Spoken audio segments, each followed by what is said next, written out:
जग्गा विवादका कारण रोकिएको रामराजा प्रसाद सिंह स्वास्थ्य विज्ञान प्रतिष्ठानको अन्ततः शिलान्यास भएको छ।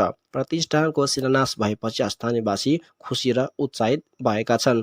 2075 पुस 16 गते बसेको नेपाल सरकारको मन्त्री परिषदको बैठकले सप्तरीको राजराजमा रामराजा प्रसाद सिंह स्वास्थ्य विज्ञान प्रतिष्ठान स्थापना गर्ने निर्णय गरेको थियो। तर जग्गाबारे मन्त्री परिषदबाट निर्णय हुन नसक्दा काम अघि बढ्न सकेको थिएन।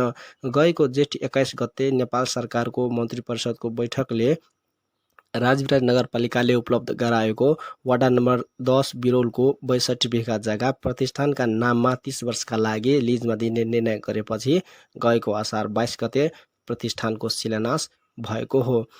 11 अर्ब 98 करोड रुपियाँको लागतमा निर्माण हुन लागेको प्रतिष्ठानको काम 5 वर्षभित्र सम्पन्न हुने रामराजा प्रसाद सिंह स्वास्थ्य विज्ञान प्रतिष्ठान पूर्वाधार तयारी विकास समितिका निर्देशक डाक्टर रञ्जित कुमार झाले बताए।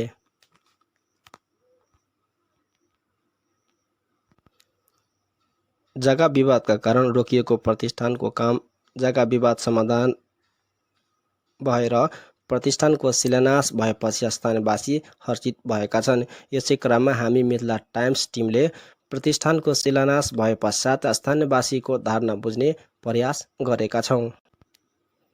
भनिन्छ मानिसका आँसु दुखी हुँदा मात्र होइन खुसी हुँदा पनि आउँछ। त्यसको एउटा उदाहरण हामी प्रस्तुत गर्न गइरहेका छौँ। जग्गा विवादका कारण रोकिएको प्रतिष्ठानको काम विवाद समाधान भएपछि शिलान्यास हुँदा स्थानीय व्यापारी शम्भु शाह खुसीले रोएका छन्। भावुक बनेर रुन लाग्दा हामीले उहाँसँग थोरै कुरा मात्र गर्न पायौँ।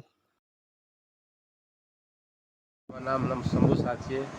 हम कानमे फसल करै छियै। ये खुल्लाबाद में बहुत खुशी हुई और बहुत चिंता से दूर रहे।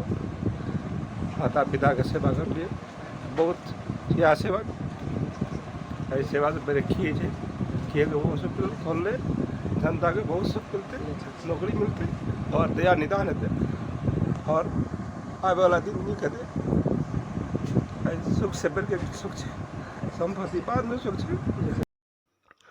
प्रतिष्ठान स्थापना भएपछि उपचारका लागि धरान विराटनगर जस्ता अन्यत्र ठाउँ जानुपर्ने बाध्यता अन्त्य भएको अर्का व्यापारी बालेश्वर यादव बताउनुहुन्छ। हमार नाम है बालेश्वर यादव, घर कजौली। एना बिरल चौक पर हम अथी की दुकान करे छी किराना पसल मेडिकल कैंपस एना बिरल चौक पर भेलस बहुत बढ़िया भेले। हमरा सबके पहले धरान विराटनगर जाय पड़े छले, कोनो कुछ होय छले कोनो बड़ बिरामी था, आब नहीं जा पड़ते। एहिठिना आब सब उपचार भए जेतै।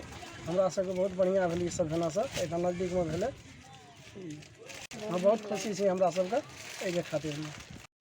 प्रतिष्ठान स्थापनार्थ आफूबाट हुन सक्ने सहयोगका लागि आफू तयार रहेको स्थानीयवासी उमेश ठाकुर बताउनुहुन्छ। हमार नाम उमेश ठाकुर भेल। नगरपालिका वार्ड नंबर 10 बिरौल हमर घर भेल।